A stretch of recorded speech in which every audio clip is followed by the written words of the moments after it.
You're not supposed to do this in my business.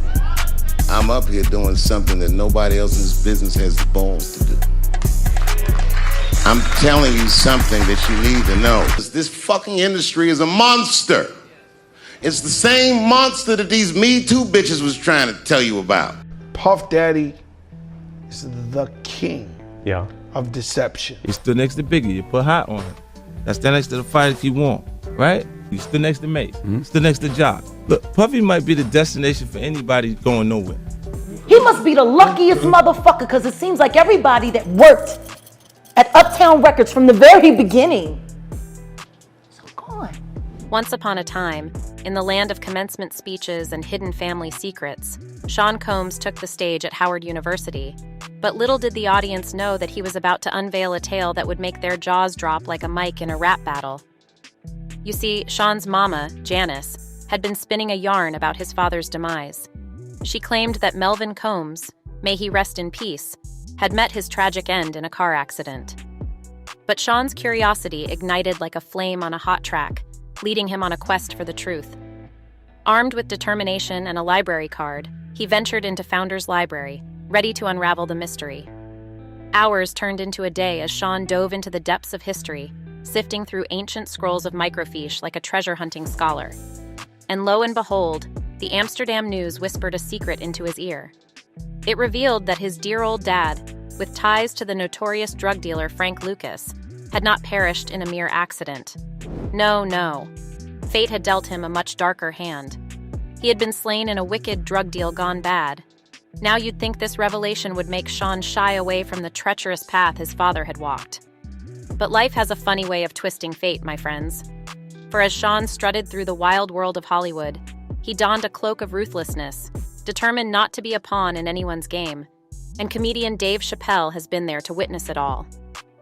I decided to embrace the entrepreneurship of my father, but in an honest way, in a legal way, by earning, scraping, working harder, believing in myself, and most importantly, making the most of the blessings that God blessed me with, Combs said in the commencement address. Is that right? No, it's not. Say what? Chris, the Chris grew up fast. Yeah, they grew up fast. Are you happy for Ben and Jen? Combs' journey weaves together two contrasting worlds that collided when he made the pivotal decision to leave Howard University and join Andre Harrell at Uptown Records.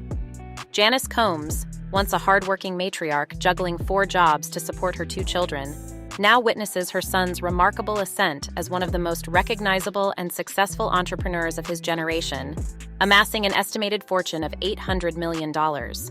If you're mentally ill, I don't think Kanye is crazy at all. I think he's possibly not well. Well, I've been to Hollywood. It's a lot of juice. However, Chappelle adamantly claims that Diddy is in control of tainted money, a significant portion of which he allegedly acquired by eliminating his rivals. Chappelle has been subtly exposing the founder of Bad Boy Records, beginning with his most recent revelation involving a criminal act. The internet has been set ablaze by the unverified medical emergency that resulted in Jamie Foxx's hospitalization. Unless you just landed from another planet, you're likely aware of this situation. The online realm is brimming with theories and debates, but one particular theory has risen to prominence. Many speculate that Foxx's illness was not a natural occurrence, but rather a deliberate attempt on his life. Surprisingly, Dave Chappelle has stepped forward to shed light on why powerful forces were so eager to silence Foxx. Rest assured, there's no cause for alarm. Simply follow our lead as we uncover the missing pieces of this intriguing puzzle. What is happening in Hollywood that a guy that tough will be on the street waving a gun, screaming, "They are trying to kill me"?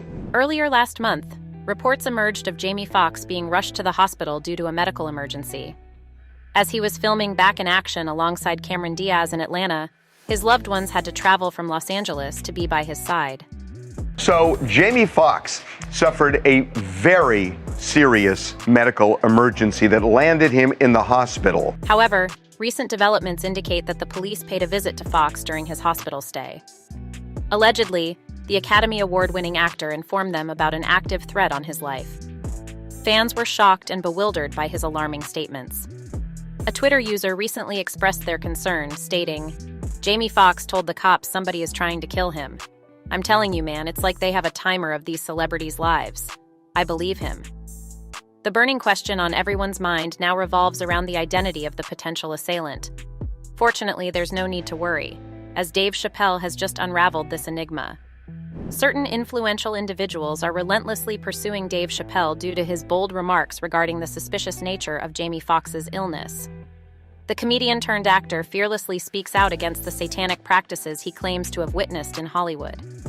It's not the first time he has made such allegations. As in the past, he likened the world of business to a devouring monster that forces compliance upon those who resist.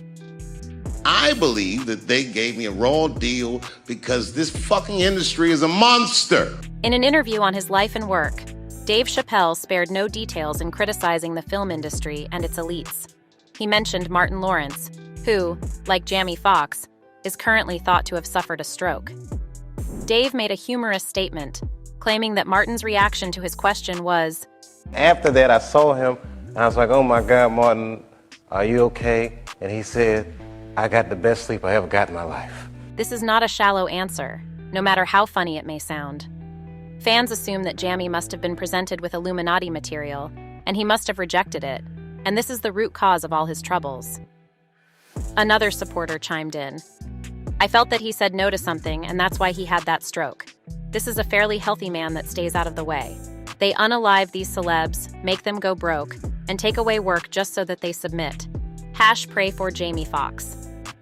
During an interview, Dave Chappelle commended Martin for his resilience, highlighting that it takes true strength to speak one's mind openly.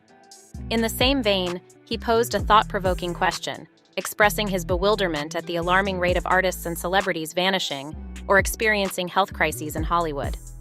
What is happening in Hollywood that a guy that tough will be on the street waving a gun, screaming, they are trying to kill me? Delving deeper, Chappelle dropped a subtle hint about an overlooked yet significant issue. He unveiled that there are sinister forces at play behind the scenes, only discernible to a chosen few. He further elaborated on his decision to seek refuge in Africa, escaping the clutches of the powerful elite. What's going on? Why is Dave Chappelle going to Africa? Why does Mariah Carey make a $100 million deal and take her clothes off on TRL? Fans continue to regard Chappelle as an emblem of bravery and courage. His authenticity and willingness to expose the facade of Hollywood's arrogance earn him constant admiration. One person remarked, "Say what you want about Dave Chappelle, but he does show the darker side of Hollywood, the side that keeps you from your family and friends, the greed and illusions involved. We all see glamour, parties, and money, but he's telling us it's not all this magic. They create magic. Celebrities are just everyday people like you and I, not super beings. Imagine how lonely it must get. It's really sad. I love him even more for putting this out there." Back in 2006, Chappelle had previously revealed that Hollywood had made attempts to oust him. He shared his journey of honing his craft and establishing his reputation in the industry since the age of 14. According to him, the industry sought to exploit his creative output by subjecting him to experimentation with drugs, effectively stifling his true self. I've been in show business since I was 14. They're trying to kill me. He went on to assert that the entertainment industry actively engages in a manipulative tactic of pushing young artists towards drug addiction by convincing them that they are insane or crazy. This, in turn, enables control over their lives and careers. The whole time, they're trying to convince me I'm insane. They were trying to get me to take psychotic medication. However, this is only the tip of the iceberg. In the same interview with Oprah Winfrey, Chappelle hinted that famous individuals who resist such control will soon exhibit irrational behavior or inexplicably vanish. He further mentioned that he had witnessed and fully comprehended the underlying truth when Mariah Carey was diagnosed with a mental illness. I've heard the stories of what happens, and I've seen these kinds of things play out in front of me. I mean, you see before, look, Mariah Carey made a $100 million deal, and 3 months later, she's all of a sudden mysteriously crazy. Fans couldn't help but draw parallels between Dave Chappelle and Kanye West regarding their criticisms of the music industry. A supporter has recently commented, "It's crazy that Dave and Kanye have said the same exact story 16 years apart. They try to convince you that you are crazy, discredit you, drug you up, unalive you, so they can own the rights to your craft indefinitely." Kanye West's shocking allegations of being coerced into taking psychiatric drugs, echo the trouble he has been stirring within the industry and the revealing of industry secrets. He claimed that these pills, including lithium, are intentionally administered to manipulate the user's mental state and drive them into madness. I was exhausted. They wrongly diagnosed me, and they when I asked them how much lithium did you want to put me on exactly, it took them 4 days to answer because they were embarrassed about the amount. Previously, Jamie Foxx openly acknowledged his use of addictive narcotics, candidly discussing his ongoing battles with substance abuse. In an earlier interview, he provided insights into Kanye West's situation, drawing from his own experiences facing similar challenges. You know, Kanye don't come from a bad place. Right. And when he talked about the drugs, the mental drugs, I've had an episode of that. Foxx admitted to struggling with the overwhelming grip of addiction, expressing that it was a formidable task to overcome. He even speculated that if it weren't for the intervention of a trusted friend, he might have believed his life was in jeopardy. These insightful remarks originated from Jamie Foxx himself. "My friend stayed at the hospital with me. Then he took me back to the dorm, and I was afraid of the dark, and he would talk to me every night and calm me down and say stuff like, 'You're okay, the demons aren't real.' He saved my life." Even after a year or two since the tragic events, Jamie continued to bear the heavy burden of the consequences resulting from intense drug use. He expressed a profound sense of despair, believing that his life had been irreparably damaged and that recovery was beyond his reach. He spoke candidly about his struggles, saying, "It felt like all of my fears were coming true and I was going crazy," he shared. "I read up on PCP after it happened. It leaves a fingerprint, and you can't get it out of your system." Despite not being embroiled in any significant scandals, Jamie managed to maintain a presence in the public eye. Demonstrating tremendous bravery, he recently captured headlines by exposing P. Diddy's notorious Hollywood parties through a leaked video. This video quickly garnered widespread attention online, leading to strained relations with a longtime friend. In the footage, Jamie disclosed having documentation of these events, singling out a particularly chaotic pool party in Beverly Hills and describing the peculiar occurrences that took place. I would show up to the party in my little town car. That's town, you know. I grabbed my town car so I could skirt. This incident caused a stir on the internet, and when Jamie ended up hospitalized, speculation arose that Diddy might be responsible. There are suggestions that Diddy's extravagant parties contributed to Jamie's struggles with substance abuse, although no concrete evidence has emerged to substantiate these claims. For anyone who follows hip-hop or stays updated on Hollywood news, it's well known that Diddy has had his fair share of troubling incidents with the law. In 2017, the influential hip-hop mogul added the unexpected title of #1 Dad to his already extensive resume, albeit for the wrong reasons. Following a post-Father's Day altercation at his son's university, UCLA, Diddy found himself making headlines once again. According to TMZ, sources reported that the incident involved a dispute between Diddy and one of his son's football coaches. Justin Combs, the rapper's son, played as a defensive back, but had seen limited playing time during his 3 years at UCLA. When you have a child that plays sports, you have to you actually giving your child up to those coaches. But I think there's a fine line too, and I think there's times when you have to just communicate. Although officials remained tight-lipped regarding the victim's identity and the underlying motives, it was revealed that Diddy faced charges of assault with a deadly weapon, making terrorist threats, and battery. Curiously, the alleged deadly weapon was none other than a kettlebell weight, a peculiar and unwieldy choice. Thankfully, no serious injuries were sustained during the incident, and Combs was released later that same night. In addition to possessing a degree from the Stannis Baratheon School of Tough Parenting, Diddy has acquired a reputation for committing serious crimes involving rather amusing objects. In fact, the artist formerly known as Puff Daddy or P. Diddy seems to have more assault charges to his name than pseudonyms. One notable incident occurred in 1999 when Combs pleaded guilty to second-degree harassment following an alleged assault on record executive Steve Stout. Stout accused the rapper of storming into his office with 2 companions and attacking him with a chair and a champagne bottle. Stout vividly recalled how Combs proceeded to overturn his desk before casually exiting the scene, leaving behind a trail of chaos in the corporate setting. While Combs vehemently denied breaking Stout's jaw and arm, he did admit to letting his emotions cloud his judgment, acknowledging his mistake. It was revealed that the altercation between Stout and Combs stemmed from Nas's music video for Hate Me Now, which featured both rappers being metaphorically crucified. Stout, who managed Nas, was aware of Combs' reservations regarding the crucifixion imagery. When the video was released against Combs' removal request, he saw Stout as a sacrificial lamb for the sacrilegious mishap. Surprisingly, Combs' guilty plea to a lesser charge resulted in just 1 day of court-ordered anger management. These days, Stout and Combs toast with champagne bottles instead of using them as instruments of confrontation. Regrettably, Combs' most serious offense in 1999 did not culminate in a happily ever after. The infamous December Times Square shootout unfolded at a club fittingly named Club New York. While certain details remain undisclosed, the known facts surrounding this incident have rightly elevated it to a mythical status, with insiders in Hollywood, such as Dave Chappelle, privy to even more information. The altercation commenced when Combs accidentally bumped into another clubgoer, resulting in the spillage of the man's drink.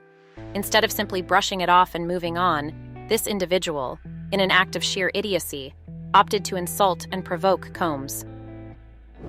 The exchange of words escalated, reaching a tipping point when someone disdainfully threw cash at Combs, as if it were some sort of degrading gesture. Amidst the chaos, with Club New Yorkers scrambling to grab the flying money, rapper and Combs associate Jamal Shine Barrow drew a semi-automatic weapon and unleashed gunfire, injuring 3 innocent bystanders. Before anyone could even utter a "that escalated quickly" remark, Combs fired a single shot into the ceiling, punctuating the tension. Subsequently, Combs and his then-girlfriend Jennifer Lopez hastily fled the scene in a Lincoln Navigator. However, their escape was short-lived, as they were stopped by the police and taken into custody. Allegedly, the music executive attempted to bribe his driver into taking the blame for the firearm, offering a diamond pinky ring worth $40,000 as collateral.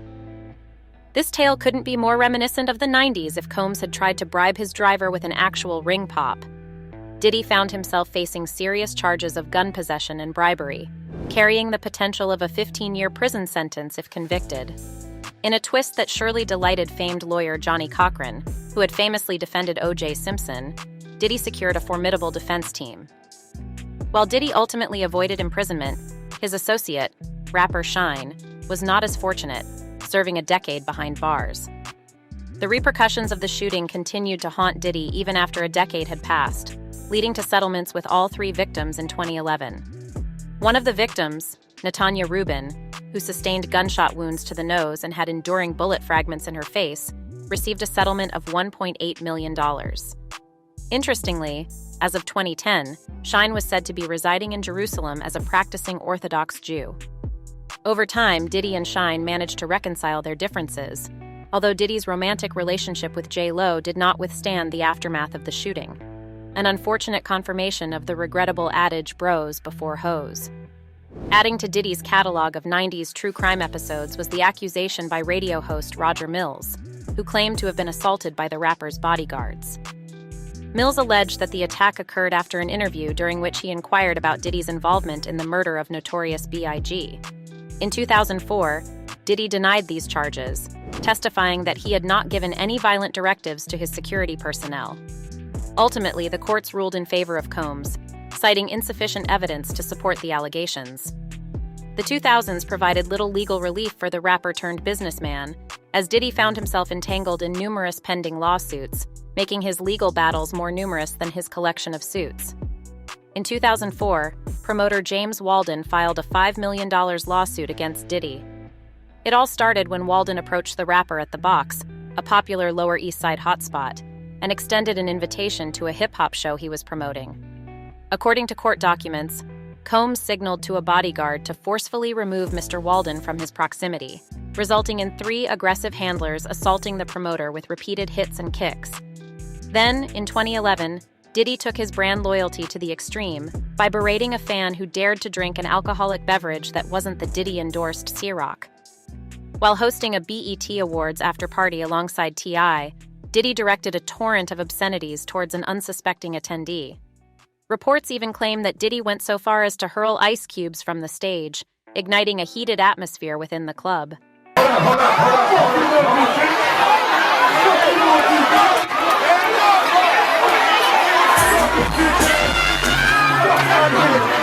In an attempt to calm the crowd amidst Diddy's Cyrock-related antics, T.I. took it upon himself to reprimand Combs for his excessive behavior, particularly his insistence on Key-Rock dominance.